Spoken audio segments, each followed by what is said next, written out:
Hello friends, my name is Jess and welcome back to my channel, Books Past Bedtime.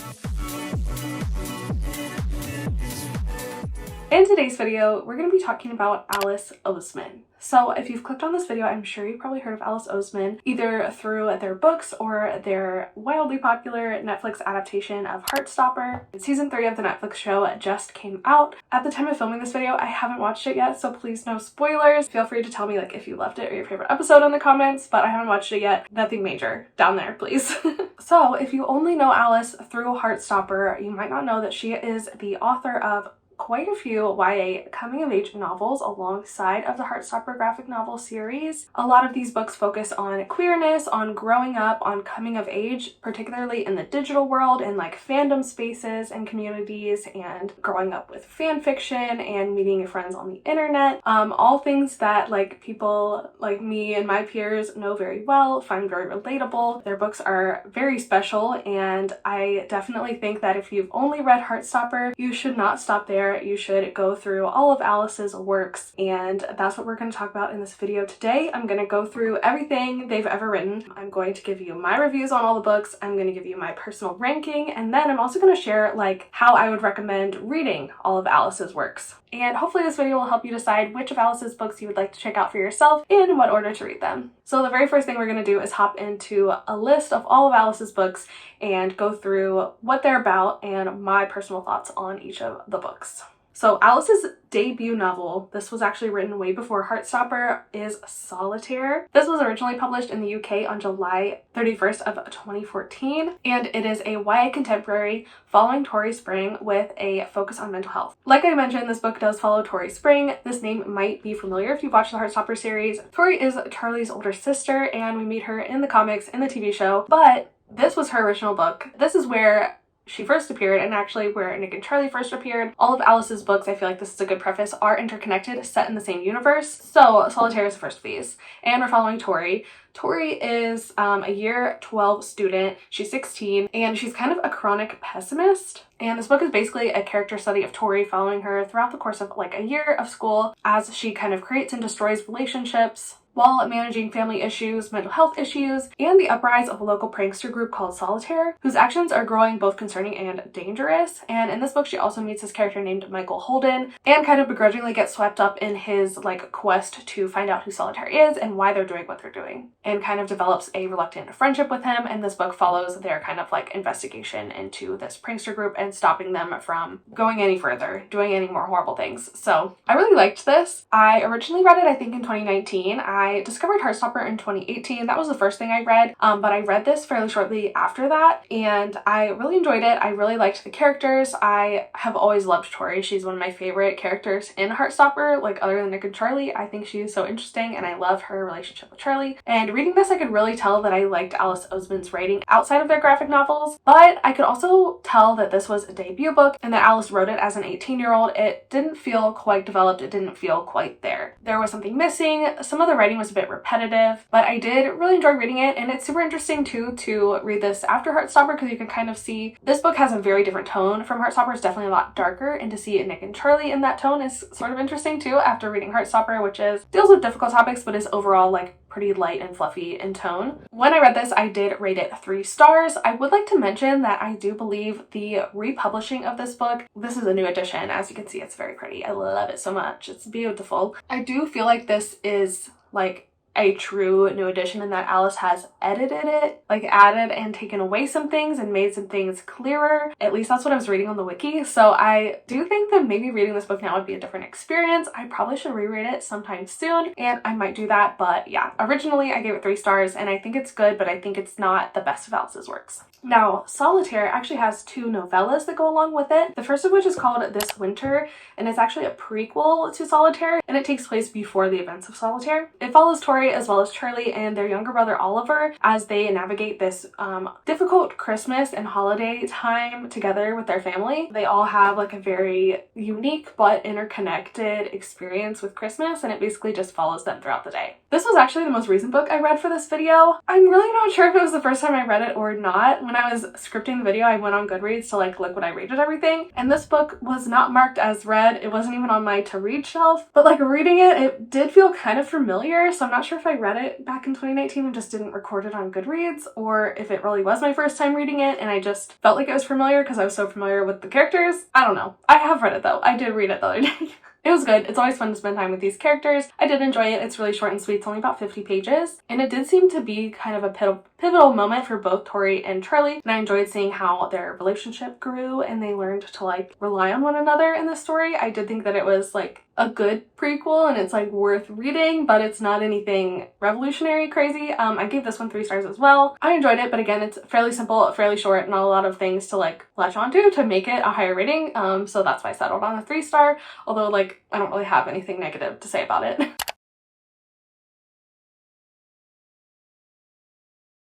Okay, and now we get into the meat and potatoes of Alice's. Is bibliography the right word to use? I'm not sure.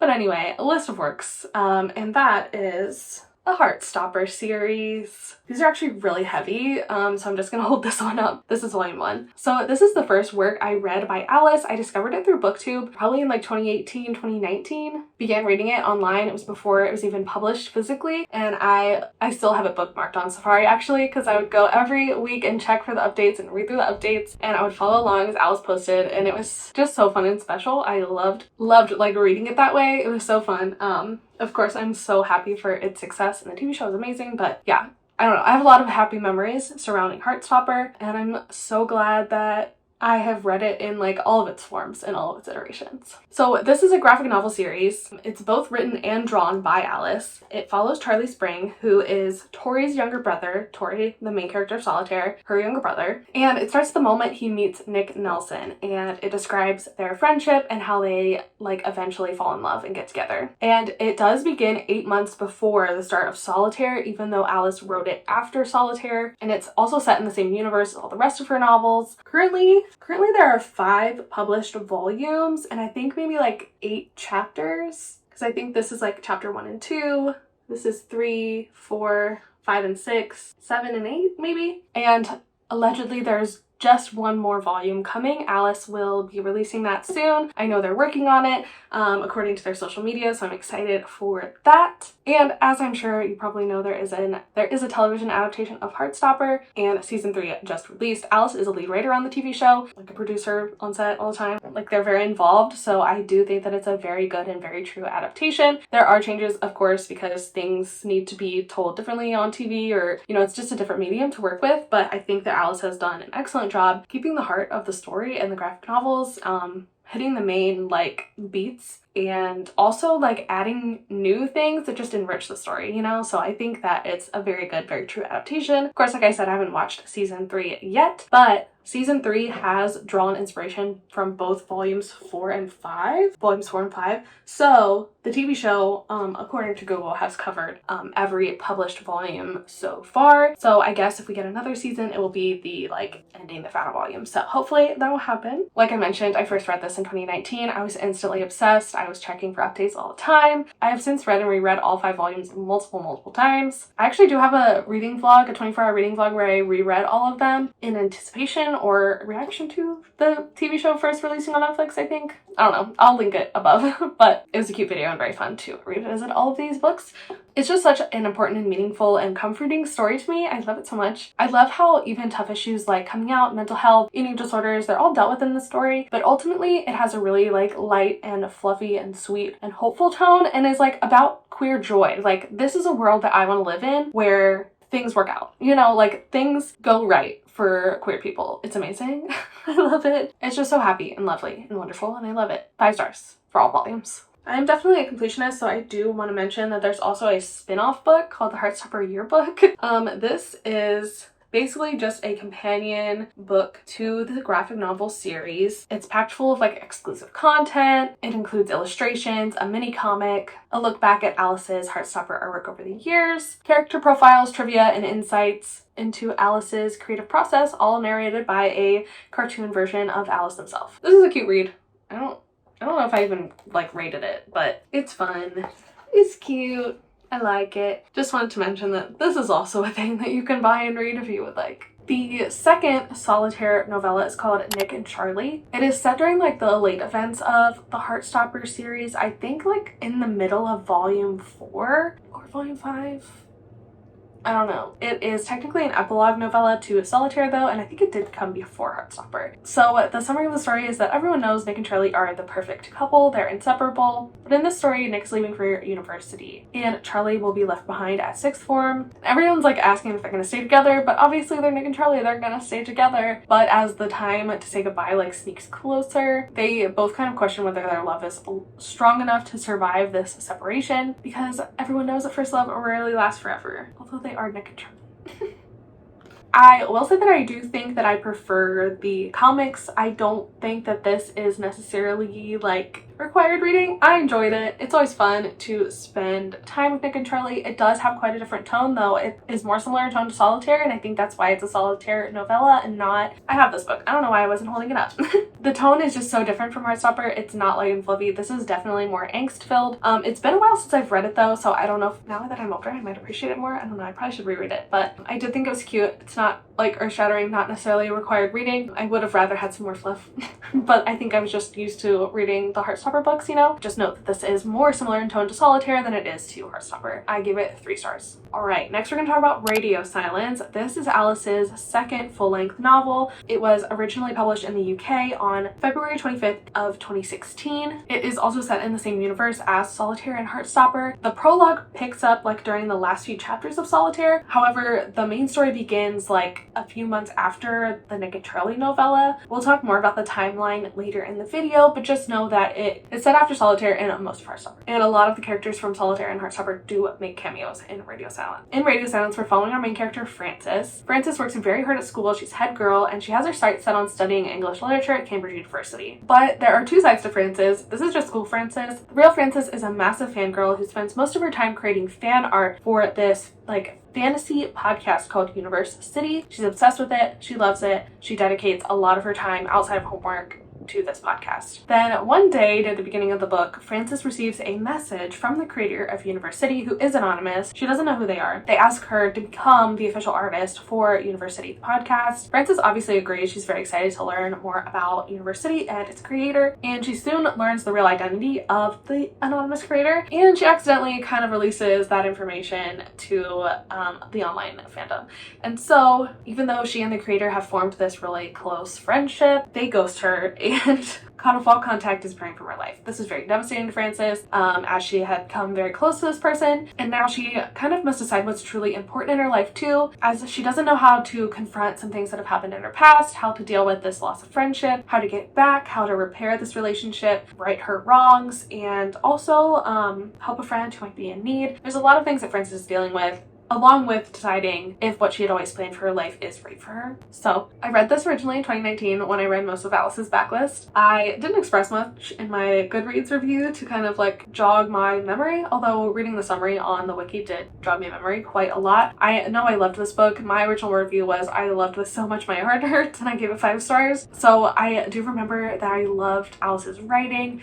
I loved Frances as a character, related so much to her. It was kind of amazing like how true to my personal teenage experience this felt. Frances spent so much time on Tumblr. She grew up on Tumblr, as did I. I was so enmeshed into fandom culture. Both like I was in like the YouTube fandom culture, I was in One Direction fandom culture. Like I was a part of all of that. I was so similar to Frances in that like I was so good at school too, but I didn't I didn't know what my like passion was in life, because the things I enjoyed the most were the things I was doing online in my fandoms. I was a writer, fanfic writer, not an artist, but still similar things applied. I was just kind of blown away by how well Alice could capture that growing up time in my life, you know? It just so like clearly speaks to people in my generation in their 20s, early 30s who grew up on the internet, and especially queer people. And I just feel like this is such a beautiful story. Definitely one of my favorites in Alice's backlist. I love this one so much. 5 stars. Another one that I read relatively recently was I Was Born for This. This is like the last full-length novel I had to read to complete Alice's backlist, and I really wish I'd read this earlier, because I feel like this was another one that, like Radio Silence, just spoke to me in the way that I grew up. It's very much like about fandom culture, growing up on the internet, having internet friends, deciding what to do with your life. Like this was me when I was 18.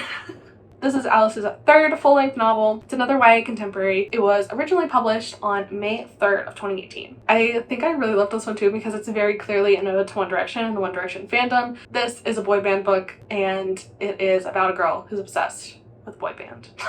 It's so great. So this is Alice's only dual narrative book, I think, which is interesting. It follows both the perspective of Angel and Jimmy. Angel is a fangirl. She is a huge fan of this band called The Ark, which is a trio of boys who are currently taking the world by storm. And although she's like kind of graduating, trying to decide where to go to university, she doesn't care about this that much. She really only cares about The Ark and her place in the fandom community and her friends that she's met through The Ark. On the other hand, Jimmy is the front man of The Ark. With the growing like fame of The Ark, he's kind of not sure if he really is living the dream. His life's becoming very difficult. He is dealing with depression and anxiety, and he's not really sure how to deal with like the fame and the lack of privacy and the scary things that happen that come along with being a part of a well-known boy band. It just so happens that Angel and Jimmy are kind of thrust together in this really weird, really bizarre situation, and they kind of discover how strange like facing up to reality can be. It was really interesting. I really liked this one. Like I said, I really wish I had read this book when I was 17, 18 and just like completely enmeshed in the One Direction fandom. Like I think that I would have gotten a lot out of it. And not that I didn't get a lot out of it now,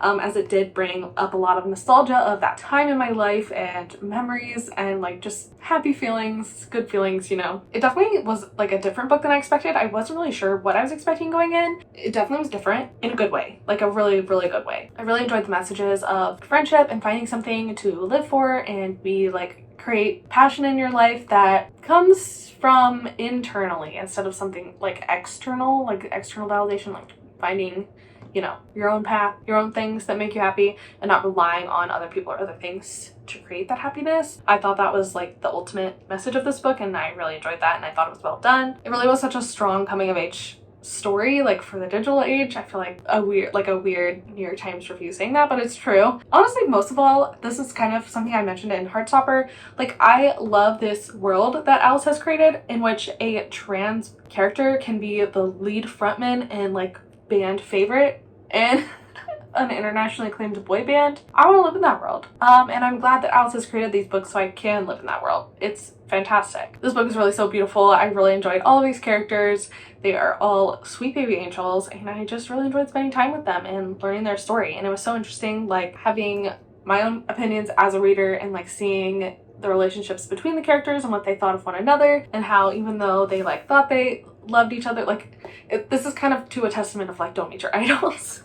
Which I wasn't expecting, but I really enjoyed and I thought it was really well done. I gave this book 4 stars. I really liked it. Alright, and last but certainly not least is Loveless. Now, Loveless is Alice's 4th book that they published. It is another YA contemporary. This one is set in college. Could kind of argue to be new adult, I guess, but not really. It was originally published on July 9th, 2020, peak COVID time, and I did read it during COVID, literally the month it came out or the month after, and I love this book. It's set in the same universe as all of Alice's other stories, and it does begin a year after the end of I Was Born for this. So in this book, we're following our main character, Georgia. Georgia's in her first year of university, alongside her best friends Pip and Jason and her new outgoing roommate named Rooney. I almost said Rooney. Georgia has never been in love, never kissed anyone, never even had a crush, but as a fanfic and romance-obsessed romantic, she is sure she'll find her person one day. But when a close friend confesses his feelings for her, Georgia starts to question her own feelings and identity, because maybe she just isn't into guys or girls or anyone. And in order to kind of test this theory, she comes up with all these like crazy outlandish romantic plans, and this kind of like wreaks havoc throughout her friendship group, and she kind of like ruins some things. She is fairly messy, but she is 18, and so Georgia kind of ends up in her own comedy of errors and starts to question why love seems so easy for other people but not for her. She's kind of learning these new terms like asexual and aromantic, and this book is really about Georgia discovering herself and discovering her identity and her feelings and thoughts around sexuality and romanticism. This book was incredible and so meaningful for me. I had heard the words asexual and aromantic for a while. Those have been floating around in my head for a while, but when I was reading this book was really the first time I was starting to think about how those words applied to me. So it was definitely a very meaningful read for me, to say the least. I related to so many of the things that Georgia was feeling and going through, and Georgia is honestly probably one of my solo characters. Like 2 was like a fanfic and romance obsessed teen. I really believed that even though like things weren't happening on the same timeline for me as everyone else, that they would eventually, and I would find someone to sweep me off my feet. I was never quite as messy as Georgia, I will say. I do sometimes find it difficult to read about messy characters because I'm very much a self-contained person, I feel like. But Georgia was, like, her heart was in the right place, and I understood why she did the things she did, so I did really enjoy her as a character still. Anyway, this book was so good. Not only because it was relatable, also, side note, likely relatable because Alice does describe this as a very important and personal book to them as well. I do believe that I don't know if it's speculation that Alice is asexual, aromantic, or if they themselves identify as that. I don't want to put out misinformation out there, but I have seen that floating around. But factually, they did say that this is a very personal book to them. Anyway, also good because it's simply well written. Characters are well developed, they're lovable, they're fun, they're funny, they have great relationships with one another, great on-page chemistry, great dialogue, and just world building, realistic relationships. I really loved it so much, and it is probably my favorite of Alice's novels. 5 stars. All right, so that is everything that Alice has ever written. Let's talk about my ranking of these books. So I do think that I have to put Heartstopper first. It's my first love from Alice, and it really truly just has such a special place in my heart. I love it to death. Next though, I would put Loveless. I love it. My favorite novel of Alice's. I think it is so good. After that, I would probably put Radio Silent, and then I Was Born for This, and then Solitaire, and Solitaire's various novellas. That's my personal ranking, so if you want to take that as the order to read the books in, feel free. But if you want some more in-depth information, let's talk about how you can read these books, how Alice suggests you read them. So basically, Alice themselves suggests you read the books in any order you want. Whichever book sounds the most interesting to you, everything can be read as a standalone, even though everything takes place in the Osemanverse, as it's called, in the same universe, and characters from various books make cameos in other various books. Everything can be read as a standalone. There is no required reading for any of Alice's books. Now, that applies to the novels and Heartstopper, but I do think This Winter and Nick and Charlie, they are direct spin-offs of Solitaire and are the prequel and like sequel epilogue to Solitaire respectively. So I do think that Solitaire is required reading for these two. Although Alice does say that Solitaire is not technically required, they can be read as standalones. I think you would get more out of them if you had read Solitaire or at least Heartstopper. If you had like been introduced to these characters and their stories before. I probably don't have to say this, but obviously Heartstopper itself should be read in chronological order. There are convenient volume numbers on them for you. 1, 2, 3, 4, and 5. Please read these in order. Don't read them out of order. I know there are some people out there who read series in whatever order they want. That shit's crazy to me. If you read Heartstopper, please read them in chronological order. And I did mention this earlier, Heartstopper is a spin-off of Solitaire. Although I read Heartstopper first, even though Solitaire came first, you can do that as well. Or you can read Solitaire first and then Heartstopper, because Solitaire is technically where Nick and Charlie were born. But again, you can kind of read these in whatever order you want, whatever is most appealing to you. But if that's all too wishy-washy for you and you want an actual way to read the books, let's talk about that. So as I see it, there are 2 main ways to read Alice Oseman's backlist if it's not in any order you want. So when there's publication order to there's chronological order. So first let's talk about publication order. So this is the publication order of Alice's books. Solitaire came first, then Nick and Charlie, then This Winter, then Radio Silence, then Heartstopper, then I Was Born for This, and then Loveless. So I feel like if you're most interested in catching all cameos and references, this is probably the order to read the books in, because this is the order that Alice would have created the characters that are getting cameos and like been thinking about how they related to previous books, you know? That makes sense? So yeah, that's one way to do it. You can also read them in chronological order because all of the books are set in the same universe, the Osemanverse. They all are kind of in conversation with one another. A good way to read them would be chronological. Alice has created these like very helpful graphics that they have on their website. I will link them down below so you can reference them and also show them on the screen. Basically though, they have laid out how all of the books are in conversation with one another and when they start and when they end. So basically, the chronological order of the timeline of the books according to Alice. So first is Heartstopper Volume 1, then Heartstopper Volume 2, then Heartstopper Volume 3, then Heartstopper Volume 4. Although, please note, This Winter, Solitaire, and Nick and Charlie all take place after Chapter 5 in Volume 4 and during Chapter 6 in Volume 4. So they're kind of like in the middle of Volume 4. So you might want to read Chapter 5, Volume 4, Chapter 5, This Winter, Solitaire, Nick and Charlie, and then read chapter 6 in volume 4 if you want to get really specific. Okay, rewind. Heartstopper volume 4. Then This Winter, then Solitaire, then Nick and Charlie, then Radio Silence, then I Was Born for This, and then finally Loveless. Those are the 2 ways that you can read them. I'll put them on the screen, publication order, chronological order, or whatever way you want.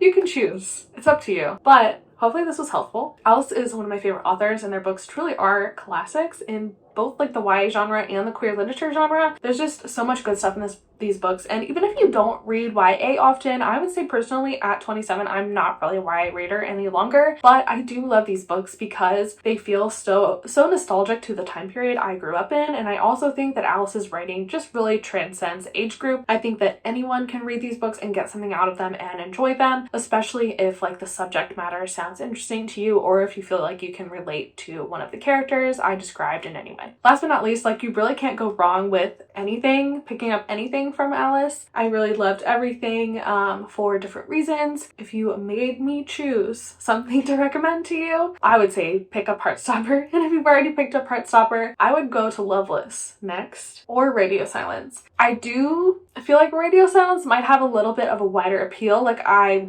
worry that I love Loveless so much because it's so personal to me. Although I do think it's like an excellent book, I feel like Radio Silence might have a bit of a wider appeal.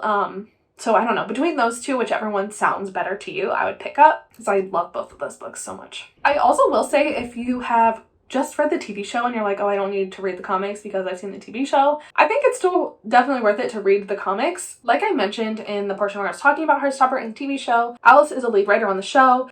They have kind of added some things to enrich the story, changed a few things. I think kept the like spirit of Heartstopper very well. I will say that the first season was like an excellent adaptation of this book. It was pretty direct, but season 2 was a little different in some ways and I really enjoyed it. I haven't watched season 3 to tell you like how it's changed or whatever, but I do think that you should still read the comics. They're short, they're quick, they're easy reads. You get to spend more time with Nick and Charlie and see where they came from. I would definitely recommend. All right, I hope this video was helpful and it kind of gave you some ideas on how to tackle Alice's backlist if you haven't already.